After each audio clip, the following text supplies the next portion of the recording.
بسم الله الرحمن الرحيم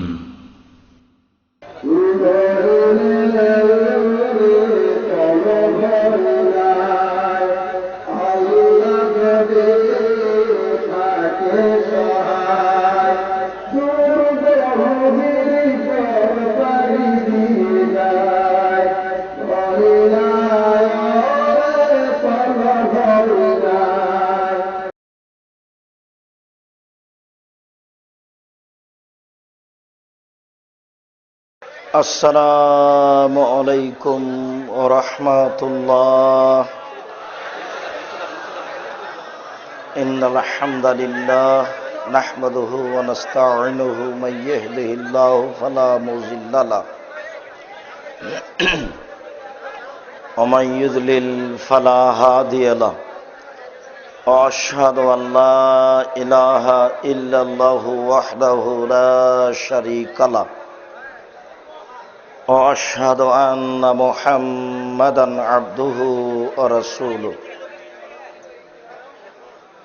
أما بعد فأعوذ بالله من الشيطان الرجيم. يا أيها الذين آمنوا قوا أنفسكم وأهليكم نارا. عن عبد الله بن مسعود رضي الله تعالى عنه قال قال رسول الله صلى الله عليه وسلم يا معشر الشباب من استطاع منكم الباءة فليتزوج فإنه أغض للبصر وأحسن للفرج فإن لم يستطع فعليه بالصوم فإن الله بيجا. رواه البخاري ومسلم. عن أبي هريرة رضي الله تعالى عنه قال قال رسول الله صلى الله عليه وسلم كل مولود يولد على الفطرة فهو يهاب بدنه ويمجسنه وينصرنه إلى آخر الحديث. رواه البخاري ومسلم. عن أبي هريرة رضي الله تعالى عنه قال قال رسول الله صلى الله عليه وسلم تنكح المرأة لأربع لمالها ولحسبها ولجمالها فاظفر بذات الدين ولدينها فاظفر بذات الدين إلى آخر الحديث. رواه البخاري মুসলিম. সম্মানিত উপস্থিতি, প্রশংসা আল্লাহর জন্য, শান্তি অবতীর্ণ হোক আল্লাহর রাসূলের উপর সাল্লাল্লাহু আলাইহি ওয়াসাল্লাম।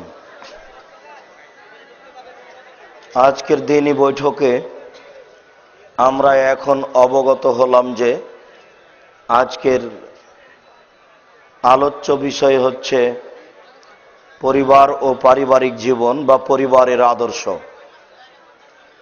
অনেক দিন আগে আমরা ফজরের সালাতের পরে এই বিষয়ে এক বিস্তারিত বিবরণ পেশ করছিলাম। আজকে রাত্রে পুনরায় সে বিষয়টি নিয়ে আমরা পর্যালোচনা করব ইনশাআল্লাহুল আজিজ। একথাই চূড়ান্ত যে একটা পরিবার নির্ভর করে পিতামাতার উপর, স্বামী স্ত্রীর উপর। কাজেই আদর্শ পরিবার হতে হলে বা পরিবারের আদর্শটি ভাবতে হলে আমরা কিভাবে ভাবতে পারি, কিভাবে ভাবলে, চিন্তা ভাবনা করলে আমাদের পরিবার আদর্শ হতে পারে। আমাদের চিন্তা চেতনা অনুযায়ী বিবাহের সূচনাতে ভাবলেই পরিবার আদর্শ হবে বলে আশাবাদী। বিবাহ থেকে নিয়ে ছেলের লালন পালন পর্যন্ত একটা দীর্ঘ লম্বা সময় পিতামাতা ভাববেন, যেটা হবে পরিবারের আদর্শ। আল্লাহ তাআলা এমনিতেই বলেছেন ফানকিহু মা তাবা লাকুম মাসনা ও সুলাসা ও রুবা তোমরা তোমাদের ইচ্ছা মতো বিবাহ করো, 2 2, 3 3, 4 4। যদি তোমাদের পক্ষে এ ব্যাপারে ইনসাফ করা সম্ভব না হয় তাহলে একজন বিবাহ করো। এটাও যদি তোমাদের পক্ষে সম্ভব না হয় তাহলে তোমরা দাসীকে স্ত্রী হিসেবে বাড়িতে রাখো। বোঝা যাচ্ছে মানুষ হিসেবে মানুষের মানের কমবেশ আছে। স্ত্রী হিসেবে যারা আসবে সংসারে তাদের মান ভিন্ন, দাসী হিসেবে যারা আসবে তাদের মান ভিন্ন। আর এই ভিন্ন স্তর আল্লাহ তাআলা উল্লেখ করেছেন। আমরা আজকের গুরুত্বপূর্ণ আলোচনায় ভাবতে পারি পরিবারের আদর্শ হিসেবে বিবাহকে আমরা সূচনাতে রাখি। এ ব্যাপারে আব্দুল্লাহ ইবনে মাসউদ রাদিয়াল্লাহু তাআলা আনহু বলেন, রাসূল সাল্লাল্লাহু আলাইহি ওয়াসাল্লাম বলেছেন, ইয়া মাশারা শাবাব মান ইসতাতা মিনকুমুল বাত ফালিয়াতাজাওয়াজ। হে যুবক দল, তোমাদের যাদের ক্ষমতা রয়েছে সে যেন বিবাহ করে। বিবাহের ব্যাপারে রাসূল সাল্লাল্লাহু আলাইহি সাল্লাম ক্ষমতা বিষয়টি উল্লেখ করেছেন। ক্ষমতা মানে পেশাবখানা, পায়খানা, গোসলখানা, বৈঠকখানা, মোহর, শারীরিক ক্ষমতা, মোটামুটি এইসব কিছুকে ক্ষমতা বুঝায়। পেশাবখানা, পায়খানা, গোসলখানা, বৈঠকখানা খড়েরও হতে পারে, চট ছালা বস্তারও হতে পারে, ইটেরও হতে পারে, স্বর্ণেরও হতে পারে। আজকে যেসব ছেলে বুঝেছে যে নিজের পায়ে দাঁড়াতে হবে তারপরে বিবাহ, নিজের পায়ে দাঁড়ানো বলতে 40,000 টাকা বেতনের একটা চাকরি করতে হবে তারপরে বিবাহ, মূলত তা নয়। রোজগার করে খেতে পারে, দিন মজুরি করে খেতে পারে, এমন একটা অবস্থা কারো আসলেই সে বিবাহ করবে, মূলত এটাই শরীয়ত। মনে রাখা ভালো হবে যে পেশাব পায়খানা থেকেই বাড়ির সূচনা হবে। কেন? একটা গাভীর পেশাবে যদি কাপড় ভিজে যায়, যেখানে আপনি সিজদা করছেন সে জায়গাতে যদি ছাগলের পেশাব জমা ধরে থাকে আর আপনি যদি সেখানে সিজদা করেন, গাভীর পেশাবে ভিজা কাপড়ে যদি নামাজ পড়েন কোনো সমস্যা নেই, নামাজ হবে নির্দ্বিধায়, সন্দেহ নেই, আশঙ্কাও নেই। কিন্তু আপনার পেশাব যদি 1 ফোঁটা অর্ধ ফোঁটা ছিটে কাপড়ে পড়ে যায়, এই কাপড় পরে সালাত হবে না।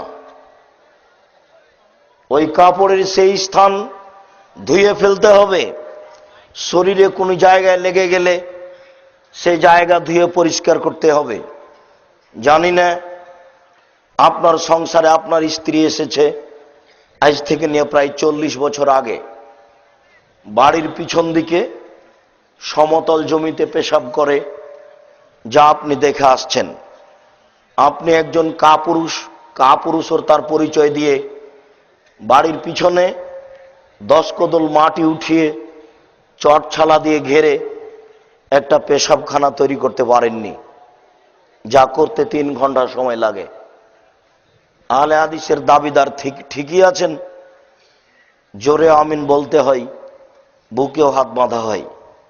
সিদ্ধান্ত ভুল, পরিবর্তন করতে হবে 3 ঘন্টার মধ্যে, 3 মিনিটের মধ্যে।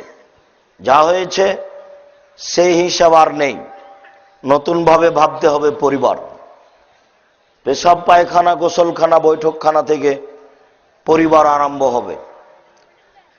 যে ঘরে আপনার স্ত্রী বসে আছেন, কাজ করছেন, সে ঘরে আমাকে নিয়ে যাবেন কেন? বাড়ি তো খুলনা, দিনাজপুর, ভালোভাবেই জানি। কেন? মানে বাড়িই নয় ওটা। ওর কোথায় বাহির দরজা আর কোথায় ভিতর দরজা তা বোঝা যায় না। বাড়ির বাহিরও যা, ভেতরেও তা। কিভাবে জীবিকা নির্বাহ করেন তা আমরা বুঝি না। যমুনা নদীর ওই পারে যেটা অংশ সেটা হলো জামালপুর, তারপরে হলো ময়মনসিংহ। যমুনা নদীর এই পারে বাড়িঘর ঘেরা নেই, এমনিতেই মানুষ বাস করে। আবার ওই পারে ঘেরা তো আছেই, ডবল বাড়ি, একটা ভেতর বাড়ি একটা বাহির বাড়ি। বাহির বাড়িতে থাকে রাখাল কিষেন, আর ভিতর বাড়িতে থাকে বউ বেটি। তাহলে কত সতর্ক তারা। এইদিকে এরা বাড়ি ঘেরে না, হুজুর আবার ঠিকই অন্য জেলাতে যে পর্দার বক্তব্য দিচ্ছে, অবাক হতে হয়। কিভাবে যে বলছেন আর কিভাবে যে থাকছেন আমি বুঝতে পারি না। এদেশের মাটিতে যা আমি দেখছি এইরকমই। শুনুন, বিবাহের সূচনায় আসতে হবে পেশাবখানা, পায়খানা, গোসলখানা, বৈঠকখানা, মোহর, শারীরিক ক্ষমতা। শারীরিক ক্ষমতা না থাকলে বিবাহ করতে হবে না, এ ব্যাপারে আল্লাহ রাসূল নাকচ করেছেন। পরিবারে যেতে হবে না। তিনি বলেন, ফাইলা মেস্তাতে, যদি সম্ভব না হয়, অর্থের যদি গতি না থাকে, ব্যবস্থাপনা যদি না থাকে, শারীরিক গতি যদি না থাকে, ফালাহে বিসম, তাকে সিয়াম পালন করতে হবে, রোজা থাকতে হবে। ফাইন্নাহুল্লাহ হবে যা, রোজাই হচ্ছে তার যৌবনকে দমন করার মাধ্যম। যদি ক্ষমতা থাকতো তাহলে বিবাহ করে স্ত্রীর সাথে সংসার করে যৌবন দমন করত।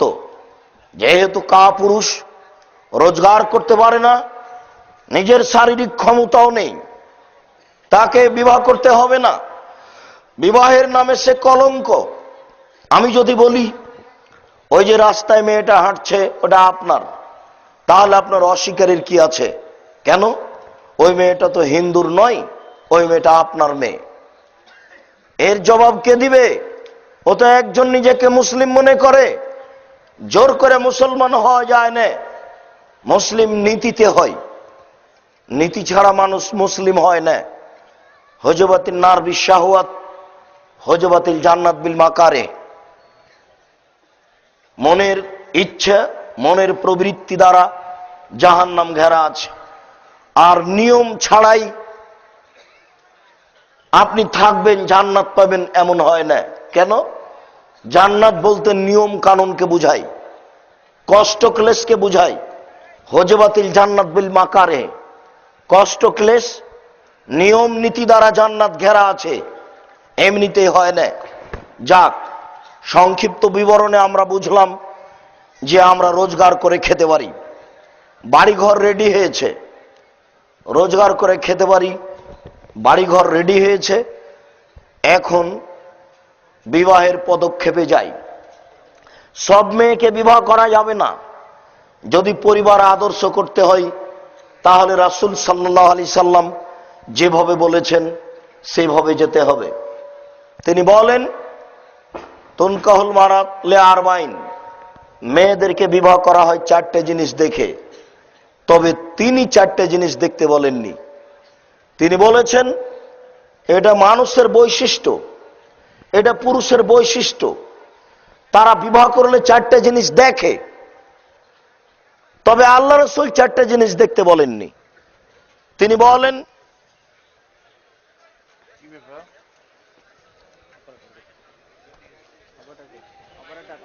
আচ্ছা এখানে কি সমস্যা?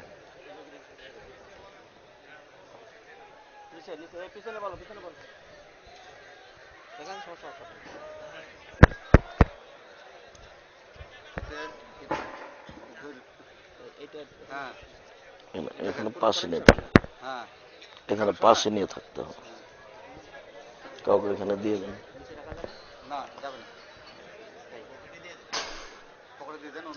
আপনি রাসূল সাল্লাল্লাহু আলাইহি ওয়াসাল্লাম যেভাবে উল্লেখ করেছেন সেভাবে আমাদের পদক্ষেপ নিতে হবে। তিনি বলেন, তুনকাহুল মারাত লিআরবাইন, মেয়েদেরকে বিবাহ করা হয় চারটে জিনিস দেখে। এক, লেমালেহা, তার অর্থ সম্পদ দেখে। অলে হাসাবেহা, তার বংশ মর্যাদা দেখে। অলে জামালেহা, তার সৌন্দর্যতা দেখে। অলে দিনেহা, তার ধার্মিকতা দেখে। ফাজফারবে জাতির দিন, তোমরা ধার্মিক মেয়েকে বিবাহ করো। যারা ধার্মিক নয় তাদের বিষয়টি ভাবো না। তাদের ভেবে সংসার আদর্শ করা যায় না, এই হিসাব ভুল। তিনি যেভাবে দেখতে বলেছেন সেভাবে দেখতে হবে। দিনদার মেয়েকেই বিবাহ করার পরিকল্পনা রাখতে হবে, যৌতুক নয়। যৌতুকের হিসাব আসে না এখানে। মেয়েটা কালো, এটি বিষয় দেখার নয়। এখন প্রায় যুবকই ভাবছে একটা সাদা রঙের সুন্দরী মেয়েকে বিবাহ করতে হবে। প্রায় যুবকই ভাবে যে কোথায় যৌতুক পাওয়া যাবে। সবাই কাপুরুষের পরিচয় দিয়ে জীবিকা নির্বাহ করতে চায়। শ্বশুরের 10 টাকা নিয়ে নিজের সফলতা আনতে চাই, যা ভুল। অথচ রাসূল সাল্লাল্লাহু আলাইহি সাল্লাম বলেছেন, মানুষের মরণ যেমন মানুষকে খুঁজে, মানুষের রুজি তেমন মানুষকে খুঁজে। যে রুজি আপনার জন্য বরাদ্দ হয়েছে সেই রুজি আপনি পাবেনই। আপনি এই পরিকল্পনা করলেন কেন? যুবকের এই সিদ্ধান্ত বাতিল। তারা এই পদক্ষেপ নিতে পারে না। আমাকে সাদা সুন্দরী মেয়েকে বিবাহ করতে হবে, এই কথা ঠিক নয়। যৌতুক নিয়ে বিবাহ করতে হবে, এ কথাও ঠিক নয়। রাসূল সাল্লাল্লাহু আলাইহি সাল্লাম বললেন, ধার্মিক মেয়েকে তোমরা প্রাধান্য দাও। ধার্মিক মেয়ে প্রাধান্য দিলাম। মেয়ে পাওয়া গেছে একটা ভালো পরিবারের ধার্মিক মেয়ে। এখন কি পদক্ষেপ হতে পারে?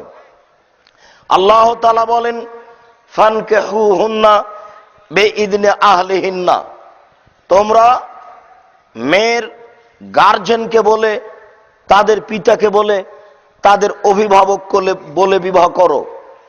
কোন যুবক যেন একাই বিবাহ করতে না যায়।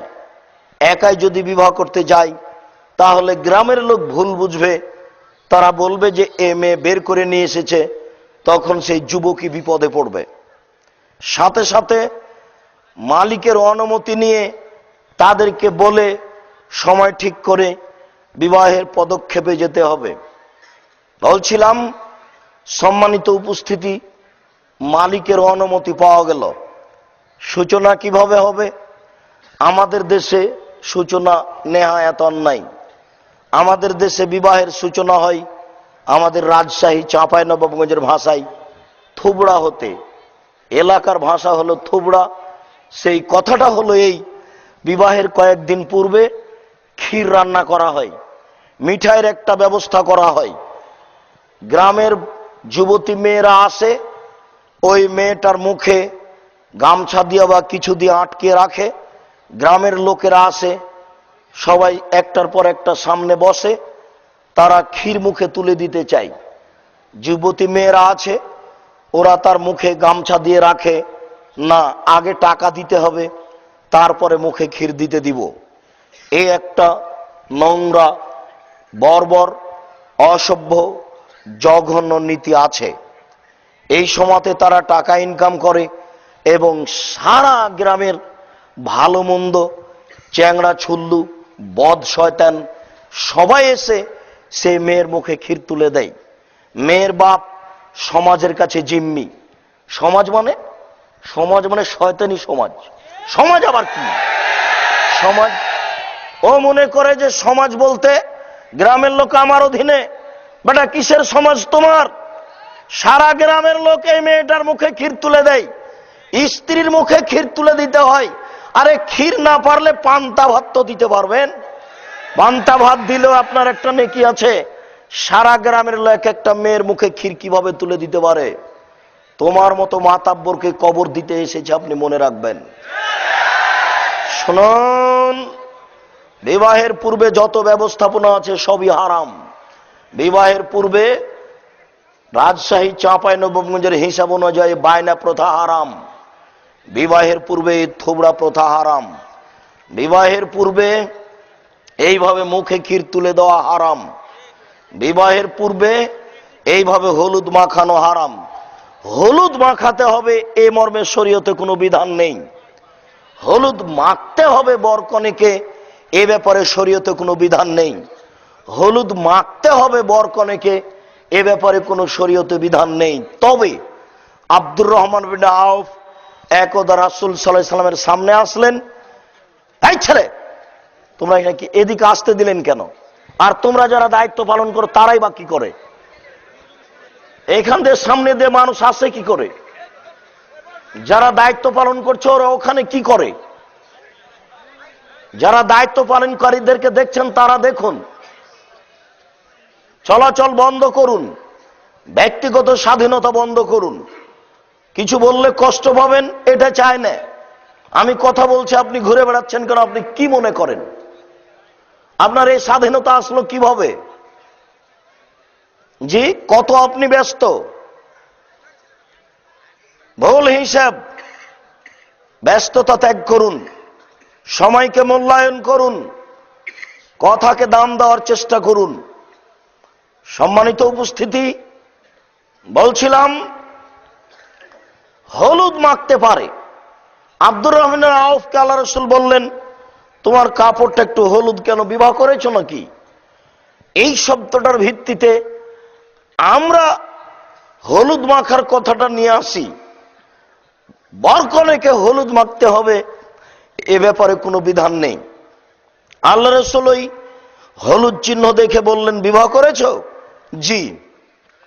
মোহর কি ব্যবহার করেছো? খেজুরের আঁটির সমান স্বর্ণ দিয়েছি। আচ্ছা ঠিক আছে, একটা ছাগল হলে ওয়ালিমা করো। এরই ভিত্তিতে এইভাবে হলুদ মাখার প্রথা আসতে পারে না। হলুদ যদি মাখতেই হয় তাহলে তার মা মাখাবে, তার খালা মাখাবে, তার ফুফু মাখাবে, তার বোন মাখাবে। ভাবি হলুদ মাখাতে পারে না। ভাবি যদি হলুদ মাখায় তাহলে বিবাহের সূচনাতেই জেনা। এই পরিবার কোনোদিন কিয়ামত পর্যন্ত আদর্শ পরিবারের আশা করা যায় না। চাচাতো বোন হলুদ মাখাবে, খালাতো বোন হলুদ মাখাবে, ভাবি হলুদ মাখাবে। আরো আশ্চর্য নোংরা নীতি যে এই কয়েকদিন যে কয়েকদিন হলুদ মাখে সেই কয়েকদিন বর, ভাবি, খালাতো বোন, মামাতো বোন ওরা সবাই এত একজন আর একজনের কাছে হয়ে যায় যে স্বামী স্ত্রী অত কাছে হতে পারে না। তাহলে বলুন এই পরিবার রাসূলের পরিবার হতে পারে কি করে? এই পরিবার আদর্শ পরিবার হতে পারে কি করে? রাসূল সাল্লাল্লাহু আলাইহি ওয়াসাল্লাম বলেন, আল আইনানে জিনাহুমান নাজর, দুই চোখের জেনা হচ্ছে চোখ দিয়ে দেখা। অলজনানে জিনাহুমাল ইজতিমাউ, দুই কানের জেনা হচ্ছে কান দিয়ে শোনা। অলিয়াদ জেনাহাল বাতস, হাতের জেনা হচ্ছে হাত দিয়ে ধরা। আর রিজল জেনাহাল মাসি, পায়ের জেনা হচ্ছে পা দিয়ে চলা। জেনাল কালবে তাতামান্না তাস্তাহি, অন্তরের জেনা হচ্ছে পরিকল্পনা করা। জেনাল লেসানা নুতক, জিহ্বার জেনা হচ্ছে কথা বলা। এইগুলি সব জেনার মাধ্যম। এক টানা 2 দিন 3 দিন 4 দিন যাবত ভাবির সাথে, বোনের সাথে নির্দ্বিধায় স্বামী স্ত্রীর কথা বলে আসছে। এগুলো সবই জেনা। কি করে এই পরিবার আদর্শ হতে পারে যার সূচনাই জেনা? ভাবি হলুদ মাখা তো বহু দূরের কথা। খালাতো বোন, মামাতো বোন, ফুফাতো বোন হলুদ মাখানো তো দূরের কথা। একজন নারীর গায়ে হাত লাগিয়ে হলুদ মাখাতে পারে না। একজন নারীর গায়ে হাত লাগিয়ে হলুদ মাখাতে পারে না। একেবারে সম্পূর্ণরূপে হারাম। আবু হুরায়রা রাদিয়াল্লাহু তাআলা আনহু বলেন, রাসূল সাল্লাল্লাহু আলাইহি ওয়াসাল্লাম বলেছেন, লা তুবাসিরুল মারআতু আল মারআতা ফাতানাতাহা লিজাওজিহা কান্নাহু ইয়ানজুরু ইলাইহা। কোন নারী যেন কোন নারীর গায়ে হাত না লাগায়। কোন নারী যেন কোন নারীর গায়ে হাত না লাগায়। যদি লাগায় তাহলে তার শরীর শক্ত না নরম এটাও বুঝবে। সময় সাপেক্ষে সে তার স্বামীর সামনে বলবে, তার স্বামী তখন তাকে অন্তরের চোখে দেখবে। একজন নারীকে অন্তরের চোখে দেখা হারাম। প্রফেসর সাহেব, আপনার মহিলা কলেজ কেমনে চলে দেখেন? জি মাস্টার সাহেব, প্রাইভেটে পড়া কেমনে চলে? শুনুন, শরীয়তকে উপেক্ষা করে জীবিকা নির্বাহ করে সফলতা আনা যায় না। ইচ্ছা মতো চলার ফলাফল জাহান্নাম, নিয়ম নীতির ফলাফল জান্নাত। অতএব এই হলুদ মাখানো প্রথা বাতিল করতে হবে। অন্তরের চোখে দেখা একজন নারীকে নিষেধ। এই কারণেই নারীদের পোশাকগুলিও খোলা মাঠে শুকানো ঠিক নয়। বগুড়া জামিল মাদ্রাসার পিছন দিকে কিছু পরিবার আছে, ওইসব পরিবারের বোরখার ভিতরে যেসব কাপড়গুলি আছে, আপনার কামিজ, পায়জামা, সালোয়ার, এসব কাপড় যদি অন্য কেউ দেখে নেয়, আমাদের শোনা কথাতে যে তারা ওইসব কাপড় জ্বালিয়ে দেয়, তারা আর পরে না। একটা জিনিস না দেখো মানুষ ভাবে, যেমন আপনি রাস্তায় হাঁটছেন, দেখছেন খোলা জায়গাতে একটা সালোয়ার পায়জামা শুকাতে দেওয়া আছে, একবারে বড় চওড়া প্রশস্ত পায়জামা, তা আপনি দেখেই ভাববেন, বাপরে মহিলাটা কত মোটা গো। তাহলে অন্তরে একটা জাগলো। শুনুন, সাফিয়া রাদিয়াল্লাহু তাআলা আনহা আল্লাহ রাসূলকে ইতিকাফ অবস্থায় মসজিদে দেখতে এসেছিলেন। সাফিয়া রাদিয়াল্লাহু তাআলা আনহা আল্লাহ রাসূলকে ইতিকাফ অবস্থায় মসজিদে দেখতে এসেছিলেন। মসজিদের স্বামীর সাথে সাক্ষাৎ হলো, কথাবার্তা হলো। এবার স্ত্রী উঠে যাচ্ছেন, স্বামীও পিছনে পিছনে উঠে যাচ্ছেন। দুইজন সাহাবী ওই সময়তে উঠে পিছনে পিছনে যাচ্ছিলেন।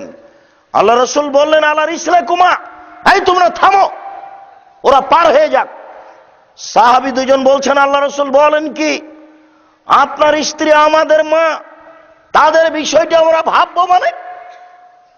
এটা কেমন হয়ে গেল কথা?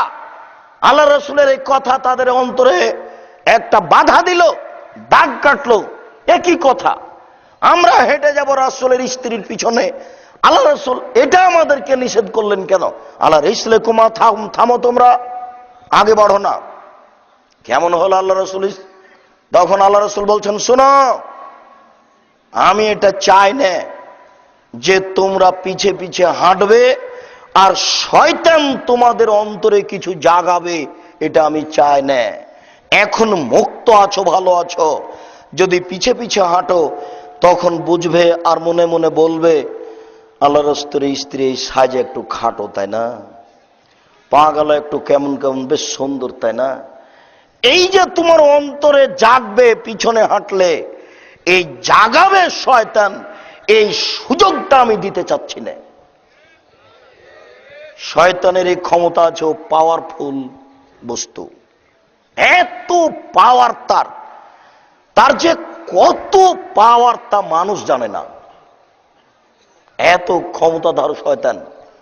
আমার স্ত্রী সম্পর্কে তোমাদের অন্তরে কিছু জাগাতে পারে, এই ক্ষমতা শয়তানের আছে। অতএব তোমরা থামো, ওরা পার হয়ে যাক। এই হাদিসের সারমর্ম আপনাকে কি দিয়ে বুঝাই?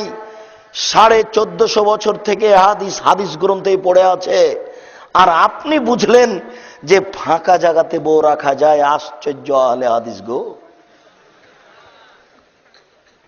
এমনিতেই সংসার করে সংসারটিকে কেমনে পরিবার আদর্শ হয়? সূচনাতেই হারাম, সূচনায় জেনা। যাক, এবার হলুদ মাখার পালা শেষ।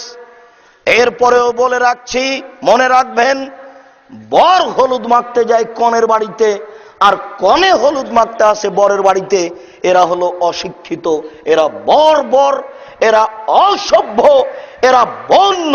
এই পরিবারকে যদি অশিক্ষিত প্রমাণ করতে না পারি, অন্তত আমি জাতির সামনে আর বক্তব্য দিতে আসবো না। আপনার সাথে আমি চ্যালেঞ্জ করলাম, যেই পরিবারে বর কনের বাড়িতে আসে হলুদ মাখতে, কনে বরের বাড়িতে যায় হলুদ মাখতে, এই পরিবারকে যদি আমরা অশিক্ষিত প্রমাণ করতে না পারি তাহলে আমরা জাতির সামনে আসবো না। এই ব্যাপারে আপনি সতর্ক, সাবধান থাকুন। আর আজকে দিন জানার বুঝার জন্য এসেছেন, শুধু দেখতে এসেছেন এটা মনে করি না। অতএব আল্লাহর কাছে এখন সাহায্য নিয়ে তওবা করেন। জিন্দেগিতে আপনার বাড়িতে আর কোনোদিন এই থোবড়া হবে না, হলুদ মাখার ব্যবস্থা হবে না, এবং বর কনের বাড়িতে যাবে না, কনে বরের বাড়িতে আসবে না। এই ব্যাপারে আল্লাহকে সাক্ষী রেখে বলুন, ইনশাআল্লাহ আমার জীবনে এটা হবে না ইনশাআল্লাহ। সহযোগিতা চেয়ে নিয়ে বলতে হবে। প্রত্যেক রাতে প্রথম আকাশ থেকে সপ্তম আকাশ থেকে প্রথম আকাশে নেমে আসেন। এনজুল রব্বুনা তাআলা ইলা সামাই দুনিয়া হিনা ইয়াবকা সুলুসুল লাইলিল আখিরা। প্রত্যেক রাতের 3 ভাগের 2 ভাগ পার হয়ে গেলে আল্লাহ তাআলা এই প্রথম আকাশে নেমে আসেন। প্রথম আকাশে নেমে এসে বলেন, মায়াদুনি ফাস্তাজিব লাহু, কে আমাকে ডাকে আমি তার ডাকে সাড়া দিব। মাইয়া সালুনি ফাউতিয়াহু, কে আমার কাছে কিছু চাই, যে যা চায় আমি তাকে তাই দিয়ে দিব। মাইয়াস্তাগফিরুনি ফাগফিরালাহু, কে আমার কাছে ক্ষমা ভিক্ষা চাই আমি তাকে ক্ষমা করে দিব। এইভাবে চিৎকার করতে থাকেন ফজরের আজান পর্যন্ত। আদম সন্তান বড় নিমুখ হারাম, রাত 2টায় টিভি বন্ধ করেছে, সকাল 8টায় উঠে ও কি আল্লাহকে মূল্যায়ন করতে পারবে? আল্লাহকে মূল্যায়ন করতে হলে রাত 2টায়, 3টায়, 3:30টায়, 4টায় উঠতে হবে। অজু করে 2 রাকাত সালাত আদায় করে তাকে কিছু বলতে শিখতে হবে। আমি তোমার দরবারে বিনয়ের সাথে বলতে চাই, আমি আমার পরিবারকে আদর্শ করতে চাই। বাকি জীবন শরীয়ত বিরোধী কোনো কাজ এই পরিবার হতে দিব না। এই ব্যাপারে তুমি আমাকে সহযোগিতা করো, আল্লাহুম্মা আমিন। সম্মানিত উপস্থিতি, হলুদ মাখার পালা শেষ, বিবাহের স্থানে চলেন। মেয়ের বাড়িতে, মেয়ের বাপের বাড়িতে বিবাহের জন্য যেতে হবে ছেলেকে। এদেশের নীতি অনুযায়ী না গেলেও চলে। উল্লেখ্য যে রাজশাহী চাঁপাইনবাবগঞ্জের ভাষায় বিবাহতে কোনো ডুলি বিবি যাবে না, ডুলি বিবি যাওয়া হারাম। সবাই বুঝতে পারবেন না। আমাদের এলাকায় পর্যাপ্ত পরিমাণে মেয়ের সাথে আরো 50 জন, 10 জন, 20 জন মহিলা যায়, আর তারা মনে করে যে আমরা এখন পশু। তাদের কাছে আর হিতাহিত জ্ঞান থাকে না, তারা নিজেকে ভুলে যায়। আর যারা আপনারা ঢাকার, তারা তো আরো কিছু দেখছেন দিনরাত, তাদেরকে আর এগুলো বোঝানো যাবে না। অন্যান্য জেলায় যারা আছেন তারাও খুব ভালোভাবে জানছেন। সম্মানিত উপস্থিতি, মহান আল্লাহর কথাটা এখানে আপনাকে একটু উল্লেখ করে সামনের দিকে যায়। মহান আল্লাহ বলেন, অতীন, ডমর ফলের কসম, অজাইতুন, জাইতুন ফলের কসম, অতুরে সিনিন, তুর পাহাড়ের কসম, ওয়া হাযাল বালাদিল আমিন, এই মক্কা শহরের কসম। লাকাদ খালাকনাল ইনসানা ফি আহসানি তাকবীম, আমি মানুষকে অতীব উত্তম করে সুন্দর আকৃতিতে সৃষ্টি করেছি। মানুষ যখন আমাকে মানেনি, সুম্মা রাদাদনাহু আসফালা সাফিলিন, তখন আমি তাকে সর্বনিম্ন উল্টা ফিরিয়েছি। তখন সে মানুষ নয়, সে পশু। বাল হুয়া আদাল, সে পশুর চেয়েও খারাপ। সম্মানিত উপস্থিতি, কোন বিবাহে যেন ডুলি বিবি না যায়, এ ব্যাপারে আপনারা সতর্ক থাকুন। কোন নারী ওই বৈঠকে যাবে না, এটাই চূড়ান্ত। কোন নারী এই বৈঠকে যাবে না। আরো আপনাকে এখানে বিশেষ সতর্কবাণী থাকছে যে রাসূল সাল্লাল্লাহু আলাইহি সাল্লাম আপনার উপর একটা জিম্মেদারি পেশ করেছেন। তা হলো স্ত্রীর ব্যাপারে, এক, আতে মামা তায়েমতা, তুমি তোমার স্ত্রীকে খাওয়াও যে মানের খাচ্ছ। ফাকসু আমাক্তা সাইতা, তুমি তোমার স্ত্রীকে পরাও তুমি যে মানের পরছো কাপড় চুপড়। 3, অলা তুকাব্বে, স্ত্রীকে কখনো কটু কথা বলো না, স্ত্রীকে গালি দিও না, স্ত্রীর নিন্দা করো না, শুধু তার প্রশংসা করবে। শুনুন, ভুলেও কখনো স্ত্রীর সাথে ঝগড়ায় লিপ্ত হবেন না। ঝগড়া যদি হয়ও তাহলে তর্কে জয়ী হওয়ার চেষ্টা করিয়েন না। যদি তর্কে জয়ী হওয়ার চেষ্টা করেন তাহলে আপনারও বুদ্ধি কম, ওর বুদ্ধি কম, এ কথা আল্লাহ বলেছেন। আর যদি আপনি তার চেয়ে জয়ী হতে চান তাহলে আপনার বুদ্ধি তার চেয়ে কম, ও জয়ী হতে চাইবে এ কথাই ঠিক, তর্কে জয়ী হতে চাইবে এ কথাই ঠিক। তখন আপনি একেবারে চুপ হয়ে যান, একটু মুখ বন্ধ করে রাখেন, কিছু বলে নেই, যা ইচ্ছা বলে নেওয়ার পরে 2 ঘন্টা 5 ঘন্টা পরে পরের দিন বলতে হবে, খালেদা কালকে তুমি এভাবে কথা বলবে, আসলে এটা আমি মনে করিনি, আমি দুঃখিত, আমি তোমার কাছে সুন্দর একটা আচরণের আশা রাখি। রাসূল সাল্লাল্লাহু আলাইহি সাল্লাম বলছেন, ফাস্তাউসু বিন নিসায়ে খায়রান, তোমরা স্ত্রীকে ভালো উপদেশ দাও, তোমরা স্ত্রীকে কল্যাণের উপদেশ দাও।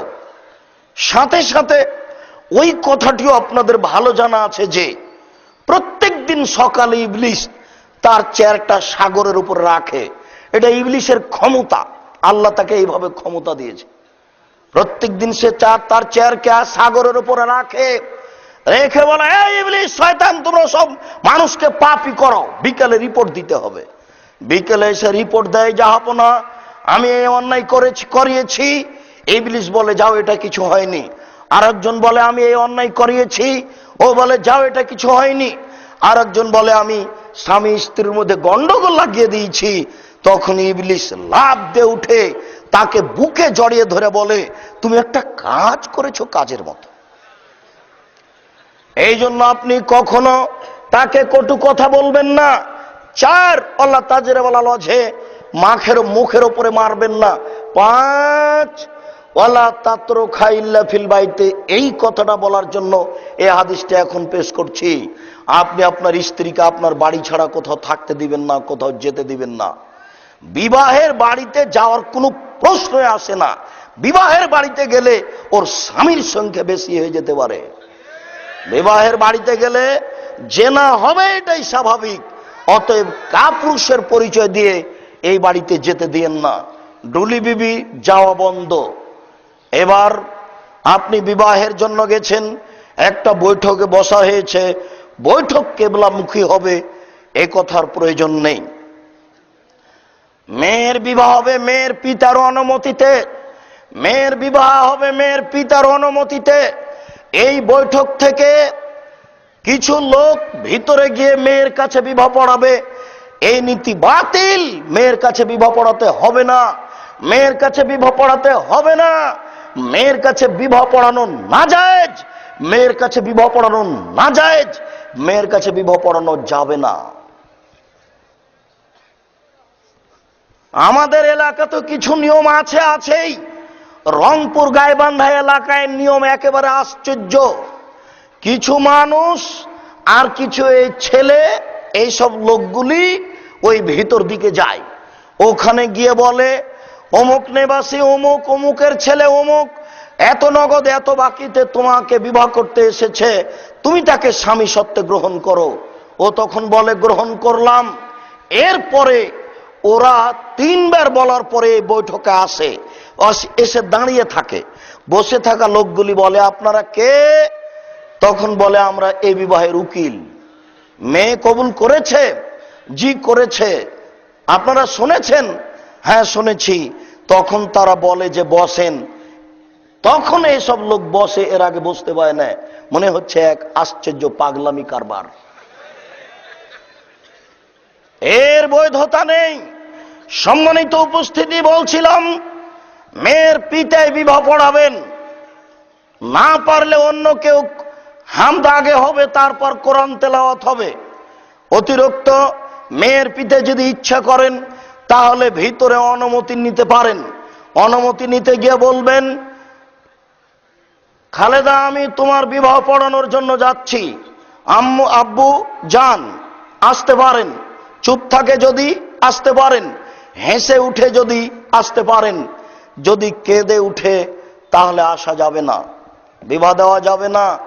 বৈঠকে ফিরে এসে বলতে ভুল হয়েছে, আমি মেয়ের বিবাহ দিতে পারলাম না, আমাকে মাফ করেন। বাপ জোর করে বিবাহ দিতে পারে না, বাপ কেন? স্বয়ং রাসূল সাল্লাল্লাহু আলাইহি সাল্লাম জোর করে বিবাহ রক্ষা করতে পারেন না। বারিরা এবং মুগিস দুইজন স্বামী স্ত্রী দাস দাসী ছিল। বারিরা এবং মুগিস দুইজন স্বামী স্ত্রী দাস দাসী ছিল। আয়েশা রাদিয়াল্লাহু তাআলা আনহা বারিরাকে মুক্ত করে দিলেন টাকা দিয়ে। তখন বারিরা বললেন, আমি এই সংসারে থাকবো না, মুগিসের সাথে থাকবো না। বুখারী গ্রন্থে এসেছে বারিরা আগে আগে হাঁটে আর মুগিস রাদিয়াল্লাহু তাআলা আনহু পিছে পিছে হাঁটেন। দুই চোখের পানি ঝরঝর করে ঝরে।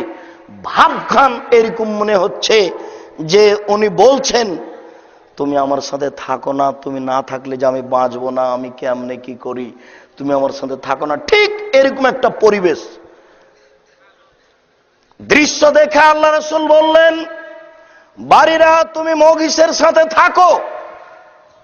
তখন বারিরা রাদিয়াল্লাহু তাআলা আনহা বলছেন, আমরুনি আনতু সাবিরুনি, আপনি আমাকে আদেশ করছেন না পরামর্শ দিচ্ছেন?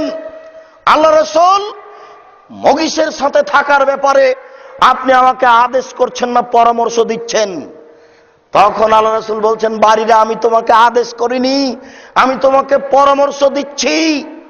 আদেশ মানে, রাসূলের আদেশ মানে কানা হোক, খোড়া হোক, ল্যাংড়া হোক, চলতে পারুক আর না পারুক, আদেশ মানে মেনে নিলাম।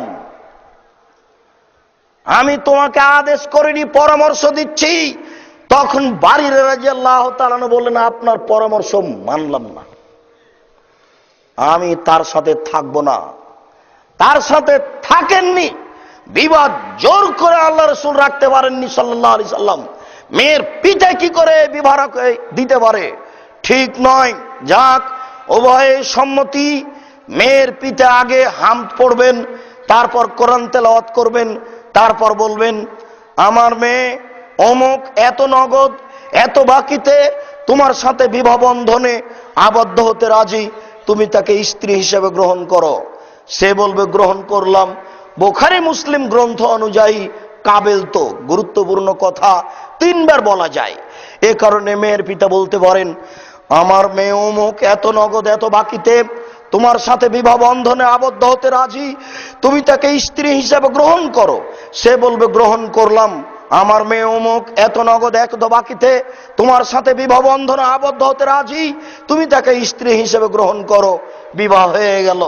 উনি এতটুকু বলতে পারেন, আমরা মুরব্বিয়ানে কিরাম, এলাকাবাসী, দেশবাসী তোমাদের দাম্পত্য জীবন কামনা করি, আল্লাহ তোমাদেরকে সুখী করুক। বারাকাল্লাহু লাকা ওয়া আলাইকা ওয়া জামা বাইনাকুমা ফি খায়র, বারাকাল্লাহু লাকা ওয়া আলাইকা ওয়া জামা বাইনাকুমা ফি খায়র। এরপরে তিনি বলবেন, সুবহানাকা আল্লাহুম্মা ওয়া বিহামদিকা আশহাদু আল্লা ইলাহা ইল্লা আনতা আস্তাগফিরুকা ওয়া আতুবু ইলাইক। বিবাহের বৈঠক শেষ। বর, তুমি এখন তোমার বউ নিয়ে যেতে পারো। বলছিলাম সম্মানিত উপস্থিতি, তোমাকে একটা কথা বলে যাচ্ছি যুবক, শোনো। বিবাহ করতে এসেছো অনেক মানুষ নিয়ে, মেয়ের পিতার কিছু খরচ হবে, এটা শরীয়তে বোঝা যায় না। মেয়ের পিতার কিছু খরচ হবে, এটা শরীয়তে বোঝা যায় না। তবে বিবাহের পরে মেয়ে বাপের কাছে কিছু চাইতে পারে, তার প্রমাণ পাওয়া যায়। বিবাহের পরে মেয়ে বাপের কাছে কিছু চাইতে পারে, তার প্রমাণ পাওয়া যায়। যেমন রাসূল সাল্লাল্লাহু আলাইহি ওয়াসাল্লাম নিজে বলেছিলেন ফাতেমাকে, ফাতেমা সালিনি মা শি'তি, তোমার যা ইচ্ছা তুমি তা চাইতে পারো, বিচারের মাঠে আমি তোমার কোনো সুবিধা করতে পারবো না। তাহলে পিতাও অনুমতি দিলেন। আর ফাতেমা রাদিয়াল্লাহু তাআলা একবার বাড়িতে এসেছিলেন পিতার কাছে কাজের লোক নেওয়ার জন্য। এসে দেখলেন আব্বা বাড়িতে নেই। আয়েশা রাদিয়াল্লাহু তাআলাকে বলে তিনি চলে গেলেন। আয়েশা রাদিয়াল্লাহু তাআলা স্বামী আসতে বললেন, ফাতেমা এই কারণে এসেছিল। আল্লাহ রাসূল ফাতেমার কাছে গিয়ে বললেন, মা তুমি কাজের লোক কি করবে? সুবহানাল্লাহ, আলহামদুলিল্লাহ, আল্লাহু আকবার বলো, এটাই কাজের লোকের কাজ দিবে। কই, আল্লাহ রাসূল তো বললেন না ফাতেমা বিবাহের পরে মেয়ে বাপের কাছে কিছু চাইতে পারে না, এই কথা তিনি বললেন না। বিবাহের পরে মেয়ে বাপের কাছে কিছু চাইতে পারে না, এই কথা তিনি বললেন না। বিবাহের পরে কিছু চাইতে পারে প্রয়োজনে, এ কথাই ঠিক। পিতাও খুশি হয়ে বলতে পারে, আম্মু তোমাকে এই গাভীটা দিলাম, দুধ খাবে, বাচ্চা হবে, তোমার একটা সংসারের সুবিধা আসবে, এই কথা মেয়ের পিতাও বলতে পারেন, যেগুলো অস্থায়ী সম্পদ। এরপরে বাড়িতে স্ত্রী নিয়ে গিয়ে বাসর ঘর সাজাতে হবে, এ কথাই সুন্নাত। কনেকে সুন্দরী করে সাজাতে হবে, এ কথাই সুন্নাত। বলছিলাম বাসর ঘর ভাবি সাজাবে, যদি তাই হয় তাহলে বাসর ঘরে জেনা দিয়ে আরম্ভ হচ্ছে। এই পরিবার আদর্শ পরিবার হতে পারে না। ভাবি, খালাতো বোন, ফুফাতো বোন এইগুলি সাজাতে পারে না। খালা, ফুফু, নানি তারাই সাজাতে পারে। আয়েশা রাদিয়াল্লাহু তাআলা আনহা বলেন, আমি বান্ধবীদের সাথে খেলছিলাম, আমার আম্মা চিৎকার করে আমাকে ডাকলেন, আমি দৌড় দিয়ে চলে আসলাম। আমার শরীর হাতে কিছু ধুলাবালি লেগেছিল, তিনি সেগুলো মুছে দিয়ে আমাকে নিয়ে গেলেন কিছু আনসারীদের মহিলাদের কাছে এক ঘরে। দেখি সেখানে আনসারীদের মহিলা, তারা আমাকে সুন্দরী করে সাজালেন। তবে তিনি বলেননি আমাকে কি দিয়ে সাজালেন, তিনি শুধু বলেছেন আমাকে সুন্দরী করে সাজালেন। বিউটি পার্লারে যা কিছু পাওয়া যায় তা দিয়ে সাজানো যায়, তাতে কোনো সমস্যা নেই।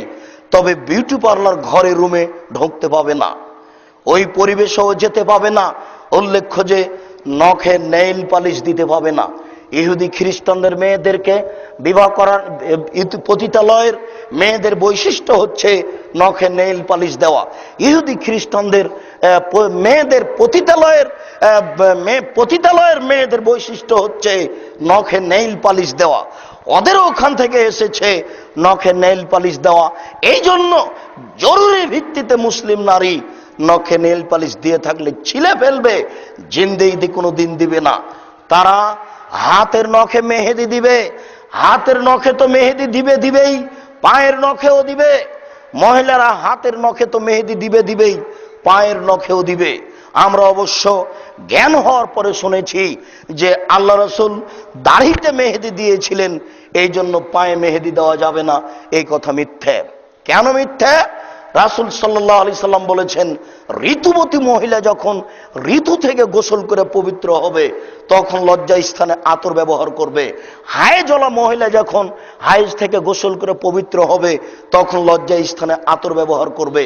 তো আতর তো আল্লাহ রাসূল দাড়ি তো লাগিয়েছেন। এবার কাজে এই হিসাব ভুল। আল্লাহ রাসূল দাড়িতে মেহেদি লাগিয়েছেন, এটা দাড়িতে লাগানো সুন্নাত। মেয়েদের হাতের নখে দিতে হবে, পায়ের নখে দিতে হবে, এটা তাদের জন্য জরুরি।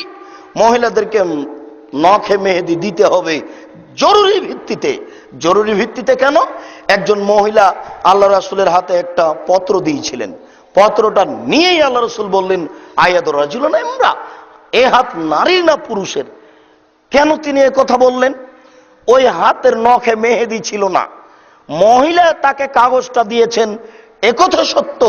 তিনি দেখলেন দিতে হাতও নারীর, এরপরে তিনি বলছেন এ হাত নারীর না পুরুষের। তার মানে ওই হাতে মেহেদি ছিল না। নারী যদি হয় তাহলে মেহেদি থাকবে, আর যদি নারী না হয় পুরুষ হয় তাহলে মেহেদি থাকবে না। কোন পুরুষ হাতের নখে পায়ের নখে মেহেদি লাগাতে পাবে না। সম্মানিত উপস্থিতি, রাসূল সাল্লাল্লাহু আলাইহি ওয়াসাল্লাম যেভাবে বললেন তাতে নারীদের সৌন্দর্য ব্যবহারের জিনিস যা দেখতে পাওয়া যায়, গন্ধ পাওয়া যায় না। নারীদের ব্যবহারিক জিনিস দেখতে পাওয়া যায়, গন্ধ পাওয়া যায় না। নারীরা যা ব্যবহার করবে তার দেখতে পাওয়া যাবে, গন্ধ পাওয়া যাবে না। পুরুষ যেগুলি ব্যবহার করবে তা গন্ধ পাওয়া যাবে, দেখতে পাওয়া যাবে না। পুরুষ যেগুলি ব্যবহার করবে তার গন্ধ পাওয়া যাবে, দেখতে পাওয়া যাবে না। অতএব কোন পুরুষই নখে আপনার মেহেদি দিতে পারে না, নেইল পালিশ দিতে পারে না, এমন কিছু ব্যবহার করতে পারে না যেটা পুরুষ দেখতে পাবে।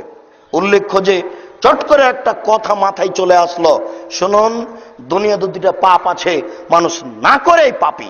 দুনিয়াতে দুইটা পাপ আছে, মানুষ না করেই পাপী। তার একটা হচ্ছে এই, কোন ছেলে যদি কাউকে বলে, কোন লোক যদি কাউকে বলে যায় সে জুয়া খেলি, খালি বলেছে জুয়া খেলি, খেলেনি, তাহলে তাকে 10 জন মিসকিনকে খাওয়াতে হবে, কাফারা দিতে হবে। 10 জন মিসকিনকে 1.25 কেজি করে চাউল দিতে হবে, খালি বলেছে সে জুয়া খেলি, খেলেনি। আরেকটা হচ্ছে কোন নারী যদি সাজসজ্জা গ্রহণ করে রাস্তা দিয়ে হাঁটে, পুরুষের পাশ দিয়ে হাঁটে, আল্লাহ রাসূল বলছেন ও ব্যভিচারনী, ও ব্যভিচারনী, ও ব্যভিচারনী, ও জেনা করেইনি। তার এই গতি শরীয়ত অনুমোদন করে না। বলছিলাম সম্মানিত উপস্থিতি, কপালে টিপ দিতে পাবে না। কেন? হিন্দু মেয়েদেরকে বিবাহ করার 10টি পদ্ধতি রয়েছে, তার একটি পদ্ধতির নাম হচ্ছে রাক্ষসী বিবাহ। মেয়ের বাপ বিবাহ দিবে না, ছেলে জোর করে বিবাহ করবে। যদি কপালে টিপ দিতে পারে তাহলে বিবাহ হয়ে গেল। এই কপালে টিপ দেওয়া প্রথা হিন্দুদের পক্ষ থেকে এসেছে। বলছিলাম, যেগুলি তাকে দিলে, যেগুলি তার গায়ে লাগালে তাকে সুন্দর বলে মনে হবে, সুন্দরী বলে মনে হবে, সেগুলি তাকে দিতে পারে, যদি বস্তু নাজায়েজ হারাম না হয়। তাহলে বিউটি পার্লারে যদি এগুলি থাকে তাহলে সেগুলি দিয়ে তাকে সাজানো যায়। আয়েশা রাদিয়াল্লাহু তাআলা আনহা বলেন, আমাকে সুন্দরী করে সাজালেন, তবে তিনি বলেননি আমাকে কি দিয়ে সাজালেন। আসমা বিনতে ইয়াজিদ বলছেন যে কাইয়ান্তু আয়েশা তালি রাসূলিল্লাহ সাল্লাল্লাহু আলাইহি সাল্লাম, আমি আয়েশাকে সুন্দরী করে সাজালাম আল্লাহ রাসূলের জন্য। তিনিও বলেননি যে আমি কি দিয়ে সাজালাম, তবে তিনি বলছেন আমি আয়েশাকে সুন্দরী করে সাজিয়েছি রাসূলের জন্য। আয়েশা রাদিয়াল্লাহু তাআলা আনহা বলেন, 8টা, 8:30, 9টা এরকম সময়ে আমার মা হাতটা ধরে একটা ঘরে নিয়ে গেলেন। দেখি সেই ঘরে আল্লাহ রাসূল। বুঝলাম না ব্যাপারটা কি, আমি তো আল্লাহ রাসূলকে এইভাবে কোনোদিন দেখিনি। 6 বছর বয়সে বিবাহ হয়েছে, 9 বছর বয়সে এখন আমার মা আমাকে রেখে চলে গেলেন। একটু পরে আসমা বিনতে ইয়াজিদ, একজন মহিলা, এক গিলাস শরবত নিয়ে ভিতরে ঢুকলেন। এসে বলছেন, আয়েশা এই গিলাস নাও, আল্লাহ রাসূলের হাতে দাও। আমি লজ্জা পেয়ে গেলাম। তিনি আমাকে ধমকে বললেন, নাও আল্লাহ রাসূলের হাতে দাও। আমি গিলাসটা নিয়ে রাসূলের হাতে দিলাম। রাসূল শরবত পান করলেন। এরপরে আমাকে বললেন, তুমি পান করো। আমি পান করলাম। এরপরে তিনি বললেন, আসমাকে দাও। আমি দিতে গেলাম, তখন আসমা বলছেন, আল্লাহ রাসূল আমি আপনার হাত থেকে গিলাসটা নিতে চাচ্ছি। আচ্ছা ঠিক আছে, আয়েশা গিলাসটা আমাকে দাও। আল্লাহ রাসূল গিলাসটা নিলেন। আসমা আল্লাহ রাসূলের কাছ থেকে গিলাসটা নিয়ে শরবত পান করলেন।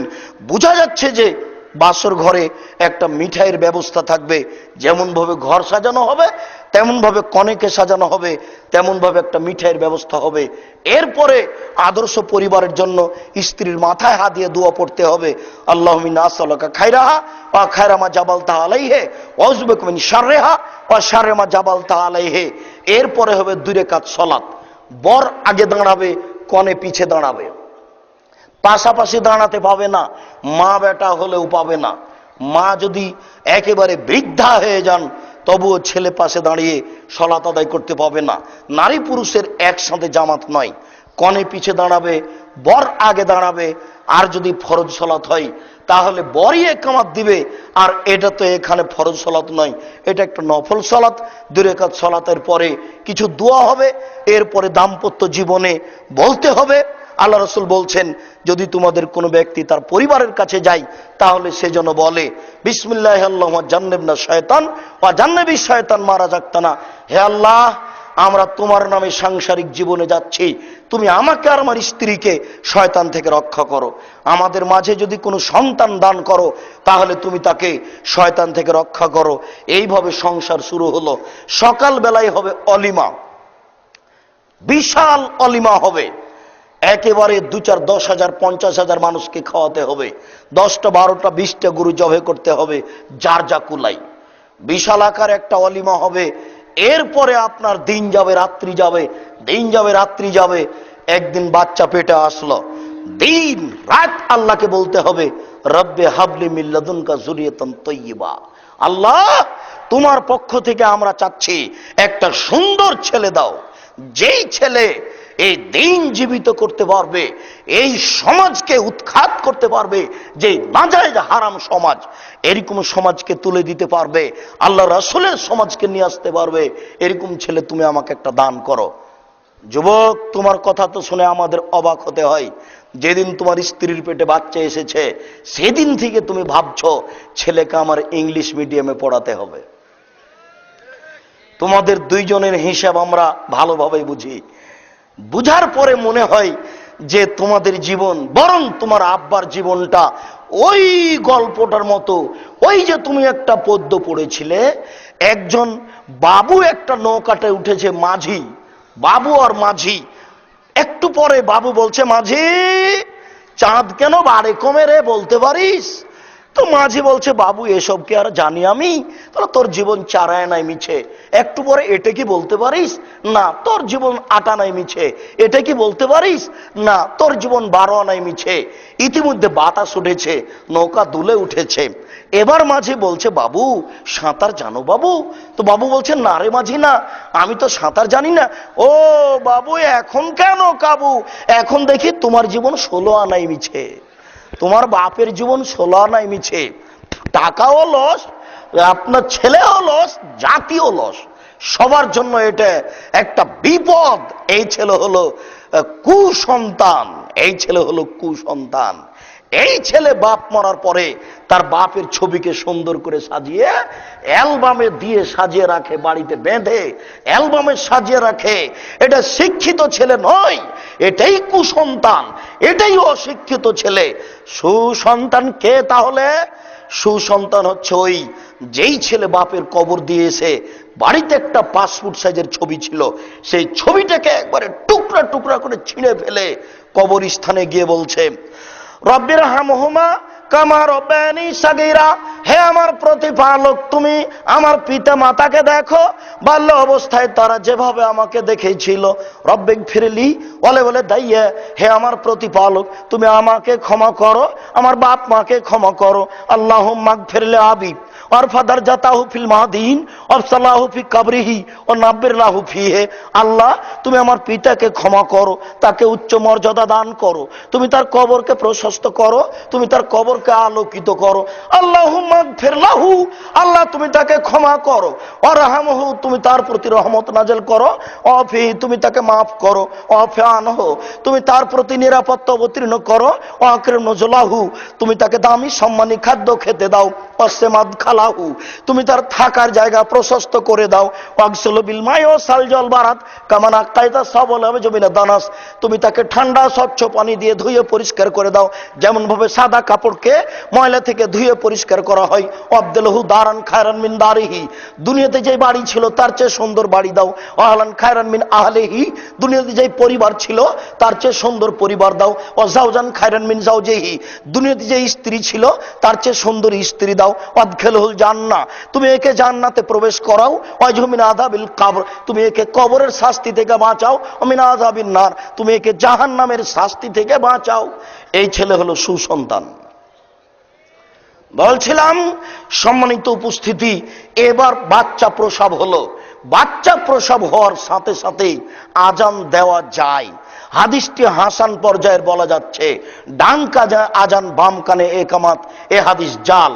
ডান কানে আজান, বাম কানে একামাত, এ হাদিস জাল। আজান দিলেও স্বাভাবিকভাবে পাশে দিতে হবে, হায়ালাস্তলা হায়ালাল ফলা ছেড়ে দিতে হবে এ কথা নয়, বাইরে আজান দিতে হবে এ কথাও নয়। এরপরে যারা পরহেজগার মানুষ গ্রামে আছে বা বাড়িতে এসেছে, তার কাছে একটু তাহানিক করে নিতে হবে। চাচা, একটু আমার বাচ্চাটা তাহানিক করে দেন। একটা খেজুর খুব ভালো করে দাঁতে চাবিয়ে বাচ্চার মুখের ভিতর দিকে দিয়ে দিবে, তারপরে দোয়া করে দিবে এই তাহানিক। এরপরে বাচ্চাকে মা যখন দুধ খাওয়াবে, যতবার দুধ খাওয়াবে ততবার মাকে বিসমিল্লাহ বলতে হবে।